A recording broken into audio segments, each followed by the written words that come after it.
ইতিহাসে মুর্শিদাবাদের মতিঝিল এক কালো অধ্যায়ের নাম। বাংলার স্বাধীনতার বিরুদ্ধে ষড়যন্ত্রের রূপরেখা এখান থেকে প্রণয়ন করা হয়েছিল।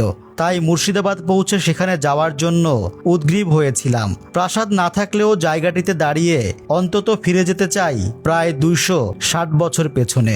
বলে রাখা ভালো, এটি এখন মতিঝিল পার্ক নামে পরিচিত।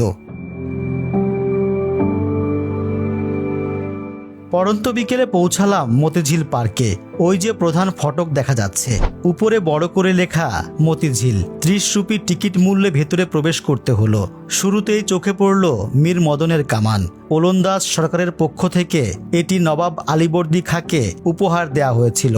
নবাব সিরাজের বিশ্বস্ত সেনাপতি মীর মদন কামানটি ব্যবহার করতেন। এটি যদিও আসল নয়, আসলটি হাজারদুয়ারি প্রাসাদের সংগ্রহশালায় সংরক্ষিত আছে।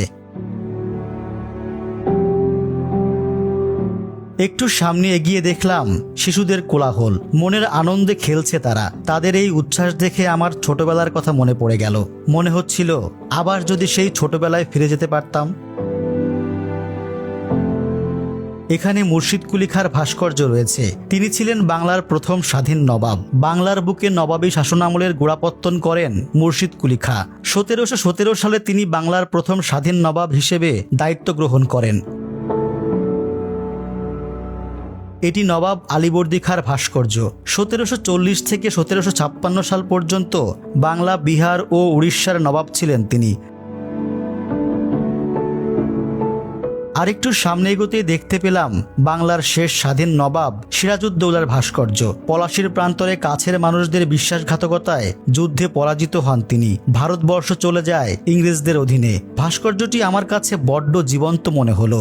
আসলে তিনি তো পৃথিবীর সমস্ত বাঙালির কাছে অম্লান হয়ে আছেন। এবার চলুন চারপাশটা দেখতে দেখতে মতিঝিল প্রাসাদের ইতিহাসটা জেনে নেওয়া যাক। এটি নির্মাণ করেছিলেন আলীবর্দী খাঁর জ্যেষ্ঠ জামাতা তথা ঘসেটি বেগমের স্বামী নওয়াজিশ মোহাম্মদ খান।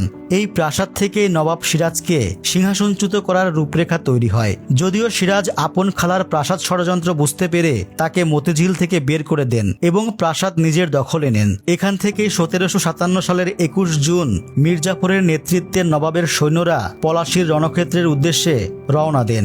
ব্রিটিশ আগ্রাসন থেকে সুবা বাংলাকে রক্ষা করাই ছিল এই যুদ্ধের কারণ।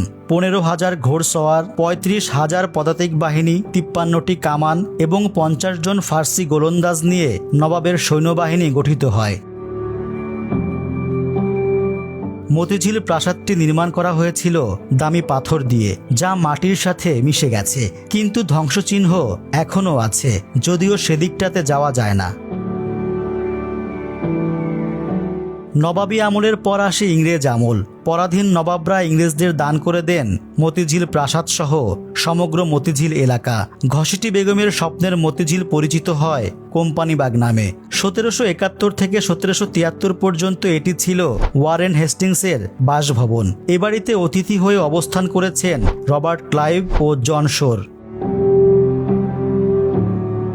এই যে দেখছেন একটি উঁচু বেদির উপর 5 জন চেয়ারে বসা, তারা সকলেই পলাশীর ষড়যন্ত্রের কুশীলব। তাদের মাঝে ঘসেটি বেগমও আছেন। এই জায়গার ঠিক পেছনেই প্রাসাদটির অবস্থান থাকায় এখানে ভাস্কর্যের মাধ্যমে সেই ষড়যন্ত্রের একটি প্রতীকী পটভূমি তুলে ধরা হয়েছে। এই প্রাসাদ থেকে নবাব সিরাজউদ্দৌলা সৈন্যদের নিয়ে পলাশীর প্রান্তরে রওনা হয়েছিলেন। যুদ্ধে রওনা হওয়ার সেদিনের সেই বাস্তব চিত্রটি এভাবেই ভাস্কর্যের মাধ্যমে ফুটিয়ে তোলা হয়েছে। ওই যে দেখা যাচ্ছে হাতির পিঠে বসে আছেন নবাব সিরাজউদ্দৌলা। মতিঝিলের বর্তমান আয়তন প্রায় 1050 বিঘা। এর আশেপাশের অনেক জায়গা এখন বেদখল হয়ে আছে। মতিঝিল ছিল মূলত একটি বিশাল হ্রদ। এর মাঝখানে রয়েছে বিশাল ভূখণ্ড আর 3 দিকে পানি। সন্ধ্যা হয়ে যাওয়ায় বেশিক্ষণ আর থাকতে পারলাম না। শুনেছিলাম এখানে প্রতি সন্ধ্যায় পলাশীর ইতিহাস নিয়ে লাইট অ্যান্ড সাউন্ড শো হয়, কিন্তু আমি যখন গিয়েছিলাম তখন তা বন্ধ ছিল। তাই নিজেকে দুর্ভাগ্যবান মনে হচ্ছিল। তবে এই মতিঝিল পার্কে আমাকে বারবার আসতে হবে, কারণ এখানে ইতিহাস বড্ড জীবন্ত।